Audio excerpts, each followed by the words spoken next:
السلام علیکم ورحمۃ اللہ وبرکاتہ الحمدللہ رب العالمین والصلاۃ والسلام علی سیدنا الانبیاء والمرسلین۔ دوستوں میں سجاد مغل، ہم اس وقت موجود ہیں سارا دنیا کے اندر۔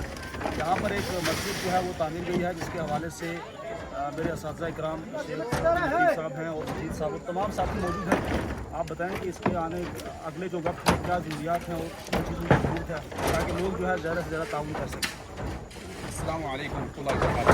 نحمد صلی اللہ رسول الکریم وبعد، اعوذ باللہ من الشیطان الرجیم، بسم اللہ الرحمن الرحیم۔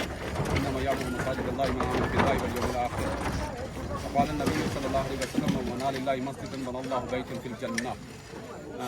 محترم سامعین اکرام و ناظرین اکرام، الحمدللہ یہ درہ میں اوپر درہ کے اندر مسجد اہل حدیث جو ہے الحمدللہ تعمیر ہو رہی ہے، اور یہاں محلے کے اندر گرد و نواح میں مسجد کوئی نہیں تھی، اور یہاں کے ساتھیوں نے جو دوسری جگہ سے آ کر یہاں آباد ہوئے، یہاں فکر ہوا کہ مسلمانوں کی اصلی جو پہچان ہے وہ مسجد ہے، اس کے اعتبار سے یہاں مسجد جو ہے تعمیر کی جائے۔ تو پچھلے 1 سال سے تقریباً یہ تعمیر جو ہے شروع کی گئی ہوئی ہے، لیکن ابھی تک کمپلیٹ نہیں ہوئی کیونکہ مالی اعتبار سے یہ لوگ اتنے مضبوط نہیں ہیں۔ تو آج جو ہے اس کا سلیب ہے۔ میں تمام حضرات سے یہ گزارش کرتا ہوں کہ دامِ در میں قدم سخنے اس مسجد کا جو ہے تعاون کریں۔ ابھی اس پر قرض بھی باقی ہے سلیب کے اندر، اور بہت زیادہ سلیب کے بعد جو ہے مسجد کو قابل انتفاع اور نماز کے لیے بنانے کے لیے بہت زیادہ خرچہ ہوتا ہے۔ اس کو سامنے رکھتے ہوئے ہر اعتبار سے اس کا تعاون کیا جا سکتا ہے، یعنی نقدی کے اعتبار سے بھی تعاون کیا جا سکتا ہے، اور جو مٹیریل کے اعتبار سے سیمنٹ یا ریتا اور بجری کے اعتبار سے بھی جو ہے اس کا تعاون کیا جا سکتا ہے، اور اس میں اپنا تعاون ہے، اور اس کے جو ہے درے دروازے وغیرہ بھی سب کام باقی ہے۔ آپ حضرات سے میں گزارش کرتا ہوں کہ آپ اس میں پوری طریقے سے تعاون کریں، اور تاکہ یہ مسجد جو ہے جلد از جلد جو ہے کمپلیٹ ہو جائے۔ والسلام علیکم ورحمۃ اللہ وبرکاتہ۔ بسم اللہ الحمدللہ صلوات ربی وسلام علی نبی کریم وبعد۔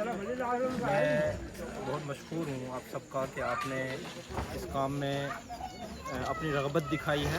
میں ناظم اوقاف اور ناظم تعمیر مساجد شیخ عبدالشہید صاحب، ناظم تعمیرات ہمارے معروف بھائی ٹھیکیدار، میرے ساتھ ناظم صاحب جماعت اہل پنچ کے مولانا عبدالعزیز صاحب، اور شیخ عبداللطیف صاحب، ماسٹر اسلم صاحب، اور میرے بھائی سجاد مغل صاحب، تمام یہ ٹیم جو یہاں آئی ہے، میں ان سے بھی اور جو بھی مجھے سن رہے ہیں میں ان سے یہ گزارش کروں گا کہ جہاں بھی مساجد کے کام اور جماعت کے کام ہوں وہاں بڑھ چڑھ کے حصہ لیں، خصوصاً وہ جگہ کہ جہاں پر ساتھی کم ہیں، جہاں پر تعداد کم ہے، اور جہاں زیادہ ضرورت ہے، اور ان جگہوں میں ایک یہ جگہ بھی ہے درہ دنیا کی بہت ہی، میں نے پوچھا یہاں پہ قرب و جوار میں کوئی مسجد نہیں ہے، اور بہت بڑا محلہ ہے، اور آگے یہاں پہ اچھا مکتب قائم ہو، نمازوں کا اہتمام ہو، ان چیزوں پر جو ہے انتظامیہ سے ہم نے بات کی ہے جو یہاں پر کام کر رہے ہیں اور جو یہاں پر رہنے والے ہیں۔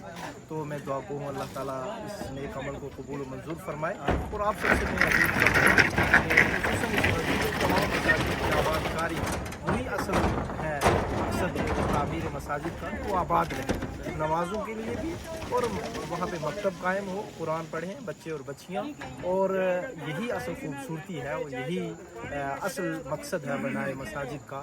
ایسا نہ ہو کہ مسجدیں بن جائیں اور 5 وقت اذان نہ ہو، نماز نہ ہو، بچوں کی تعلیم نہ ہو، ایسا ہرگز نہیں ہونا چاہیے۔ اور جماعت کے تمام احباب سے میں گزارش کروں گا کہ نظم و نسق قائم رکھیں، اور اپنے جمعیت سے جڑ کے رہیں، اور جمعیت کے ذمہ داروں سے جڑیں، اور متحد ہو کر اس مشن کو آگے بڑھائیں۔ اللہ اتفاق و اتحاد دے اور ہمارے نیک اعمال کو قبول فرمائے، آمین۔ السلام علیکم ورحمۃ اللہ وبرکاتہ۔